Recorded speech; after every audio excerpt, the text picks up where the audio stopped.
Hello and welcome to another StarCraft 2 co-op video. Today we'll be looking at another post from a Chinese forum about the upcoming mutation.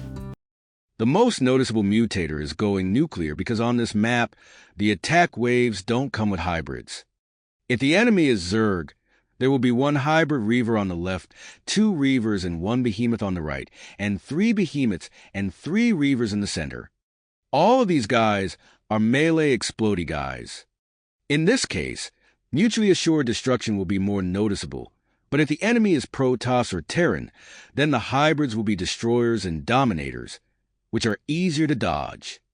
To breeze through the mutation, use D-Haka or Mengsk. Aside from the 2 Thrashers in the back of the big base, Creeper hosts and ESOs can destroy the rest from safe zones in the main and naturals. D-Haka has pack leaders that can eat nukes. Mengsk has contaminated strike. For the last 2 Thrashers, D-Haka can move his host to the center and throw locusts, then right-click the locust onto the Thrasher. Focus on keeping the host in safe zones and repeat. Mengsk can use his nuke to clear the enemies, and then drop rocket troopers to finish the job. For others, the main thing is how you react and dodge nukes. Of course, among the newer commanders, there is ZeroP3, who can easily dodge nukes, and Lone Wolf, who can straight up tank 1 to 2 nukes. Post number 5 below explains how to use Lone Wolf. With regards to that guy's units, in theory they aren't afraid of getting nuked, but you should still micro them carefully, or else your pushing effectiveness will be greatly reduced. By that guy, I meant Alexei Stukov.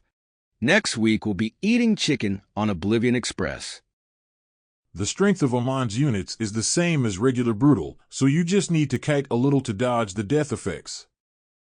Therefore, Lone Wolf can just play as if it's regular Brutal, the kind where you can finish the battle within 14 minutes.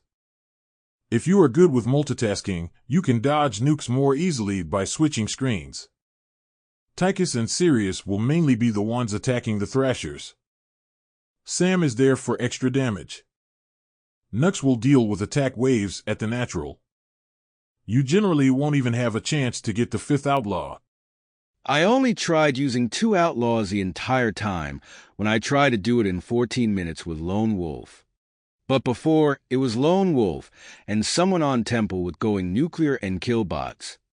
I went in with confidence, trying to destroy buildings on 2 fronts. I got nuked here and there.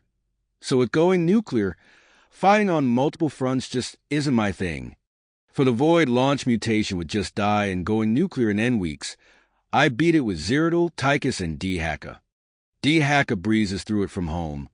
Tychus goes out when it's about time to do so, and Zeratul has Void arrays. If he sees a nuke, he just enters one. Find another one in your control groups, exit, and continue attacking the shuttles. I just can't react at all as I get older. I completely rely on my knowledge and experience to beat these.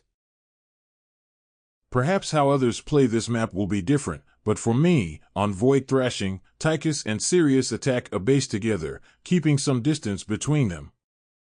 My attack plan is shown in the picture. This way, I can equally split the damage, and at the same time, the DPS will be better. I can also dodge nukes. For example, for the encampment between the first and second areas, 2 guys can pincer it. One from the front, one from the back. For the second area, throw a grenade to lure the enemies, then greet them with turrets. For the third area, if my ally helps out and attacks the third area, then I can nuke the center of it with the Odin, and then move the hybrids and other large ground units.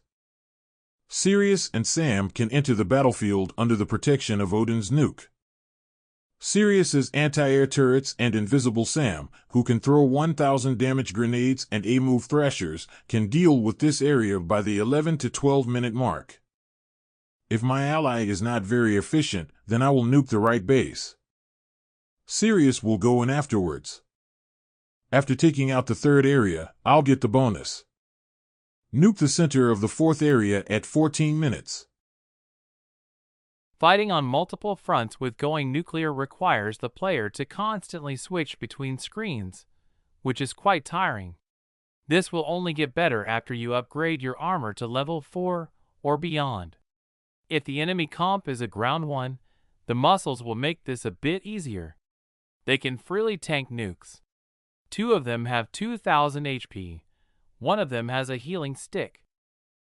If you really don't want to micro, clear the small encampments in front of the thrashers, then keep everyone at home. Sam rushes in, throws a grenade, and leaves. For the big final base, nothing much will be left after a nuke. Easy mutation. Easy mutation. Nuke does 10 damage to your units. And that's it for this post. What advice do you have for this mutation? Comment it down below and I'll see you next time.